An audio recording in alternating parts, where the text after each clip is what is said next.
चर्चा चिट्ठा में आज हम बात करेंगे पुतिन के मनपसंद युद्ध की। एक ऐसा युद्ध जिसके लिए नेटो के 1 लाख सैनिक पोलैंड आने को तैयार हैं और नेटो सैनिकों के इस मूवमेंट के प्लान पर नेटो ने भी अपनी हामी भर दी है। तो सवाल है कि क्या यूक्रेन के साथ साथ पुतिन पोलैंड से भी युद्ध करने जा रहे हैं?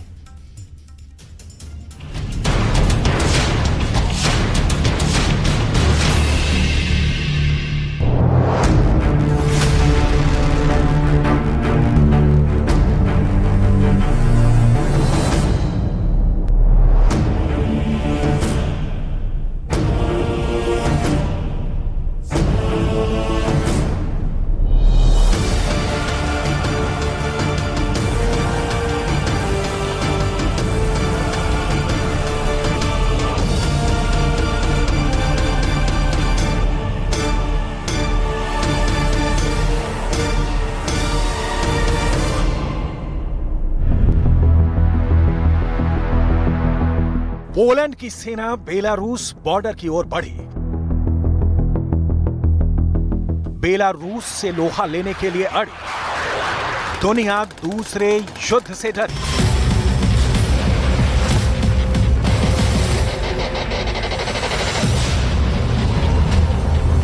ये पोलैंड की सेना का सबसे ताजा मूवमेंट है। बटालियन की बटालियन जा रही है, टैंक जा रहे हैं, बख्तरबंद गाड़ियां जा रही हैं।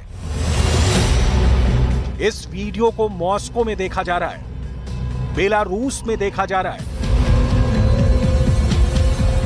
रूस की सेना जूम करके देख रही होगी, बेलारूस की सेना रिवाइंड करके देख रही होगी, फॉरवर्ड करके देख रही होगी। वैगनर के लड़ाके इस वीडियो का फ्रेम दर फ्रेम पड़ताल कर रहे होंगे। पश्चिमी मीडिया के मुताबिक वैगनर ग्रुप से बढ़ते खतरे को देखते हुए पोलैंड ने बेलारूस से लगी सीमा पर सेना की तैनाती तो बढ़ा ही रही है। अगर युद्ध की नौबत आ गई तो नाटो के 1 लाख सैनिक पोलैंड में लैंड कर जाएंगे। पोलैंड के राष्ट्रपति ने दावा किया है कि 1 लाख नाटो सैनिकों के इस मूवमेंट के प्लान पर नाटो ने अपनी मुहर भी लगा दी है। 1 लाख नाटो सैनिकों का पोलैंड आना युद्ध के लिहाज से बहुत बड़ा संकेत है, बहुत विस्फोटक प्लान है, क्योंकि इस प्लान के तहत नाटो की 1 लाख सेना पोलैंड में दाखिल हो जाएगी। नाटो के फाइटर जेट पोलैंड आएंगे, नाटो के घातक टैंक पोलैंड पहुंचेंगे, नाटो के बख्तरबंद गाड़ियां पोलैंड आएंगी, नाटो की स्पेशल फोर्स पोलैंड में होगी।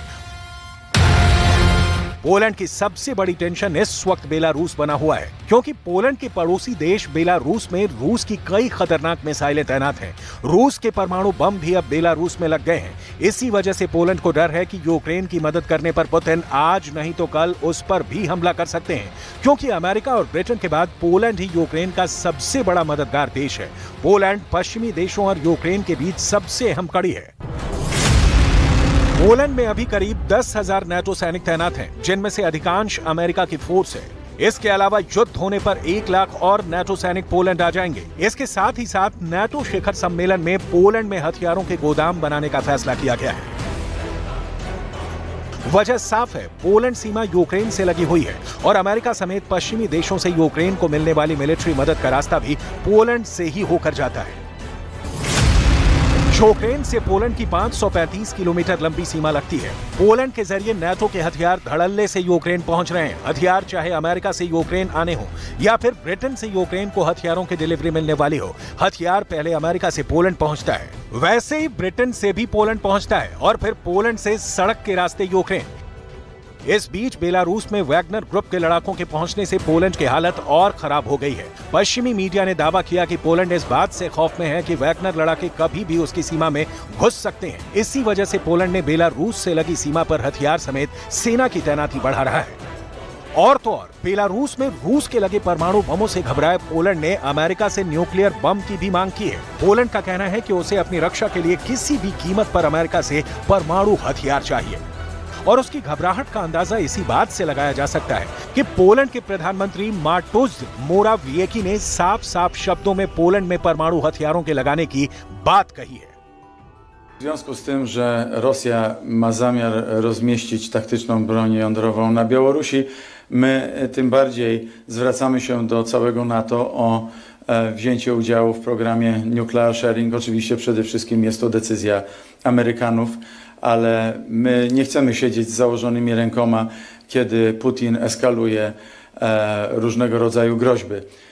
Ostateczna decyzja będzie zależała oczywiście od naszych partnerów amerykańskich, partnerów natowskich.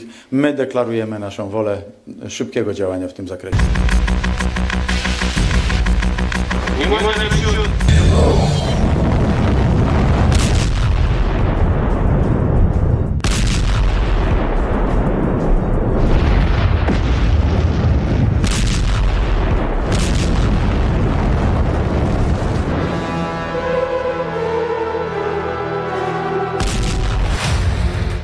Poland के प्रधानमंत्री मोराविएकी का कहना है कि पोलैंड नाटो के परमाणु हथियार साझाकरण कार्यक्रम में शामिल होना चाहता है। पोलैंड के पीएम के इस बयान को बेलारूस में परमाणु हथियारों की तैनाती की प्रतिक्रिया के तौर पर देखा जा रहा है।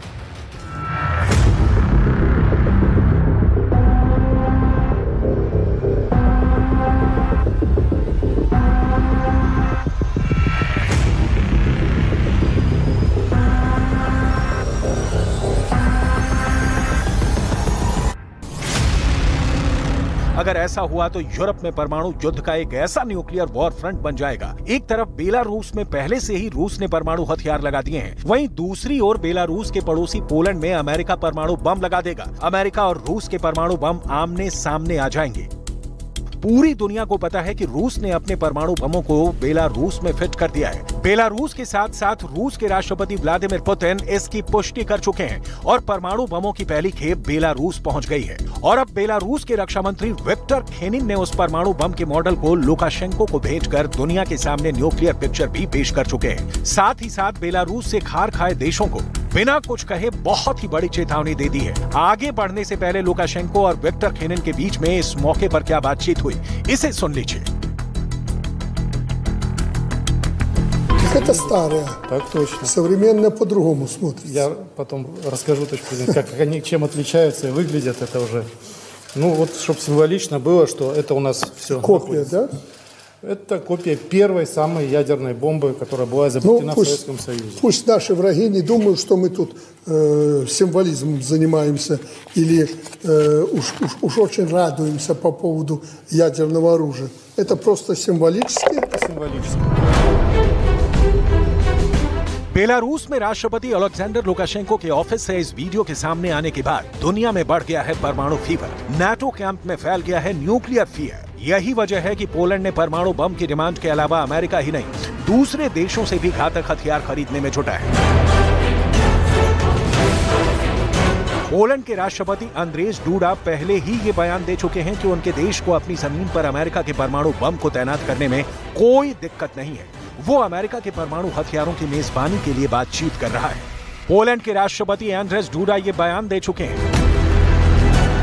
हमने अमेरिका के नेताओं के साथ इस बारे में बात की है कि क्या अमेरिका इस तरह की संभावना पर विचार कर रहा है। मुद्दा खुला है।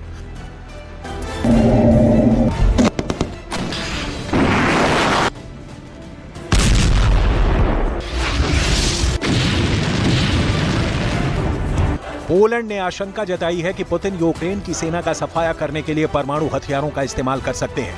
पोलैंड पर पुतिन कितना खफा है, ये किसी से छिपा नहीं है। अगर परमाणु जंग छिड़ गई तो रूस की न्यूक्लियर मिसाइलों ने पोलैंड की राजधानी वार्सा तक पहुंचने में सिर्फ 3 मिनट का वक्त लगेगा।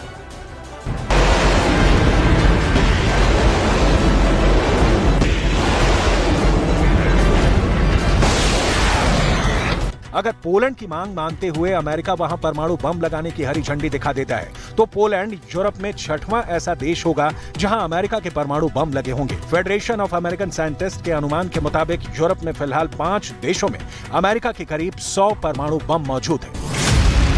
बेल्जियम के क्लेन ब्रोकेल एयरबेस पर 15 परमाणु बम रखे गए हैं, जिन्हें लॉन्च करने के लिए F-16 एयरक्राफ्ट तैनात हैं।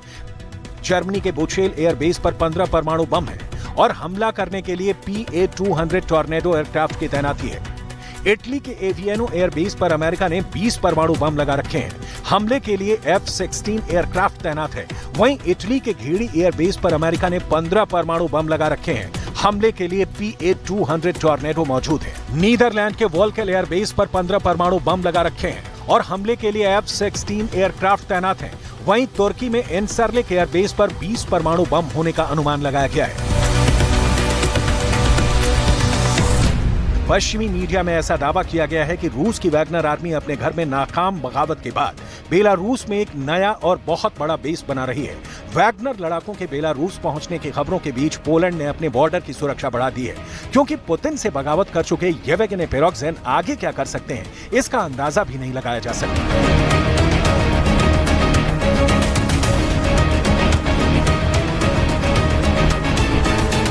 Relokacja sił rosyjskich de facto w postaci prawdopodobnie grupy Wagnera na Białoruś, także i przeniesienie tam szefa grupy Wagnera, więc to są wszystko dla nas takie bardzo negatywne sygnały, które na pewno bardzo mocno chcemy postawić także naszym sojusznikom i generalnie realizacja również postanowień szczytu w Madrycie, to żeby reagowanie NATO było szybsze, to żeby plany obronnościowe NATO były bardziej wydajne, szybsza relokacja żołnierzy, zwiększenie siły grup batalionowych, które stacjonują w naszej części Europy, zwiększenie zasobów militarnych NATO w naszej części Europy. To są wszystko te cele, które chcemy tutaj uzyskać. Pamiętajcie Państwo...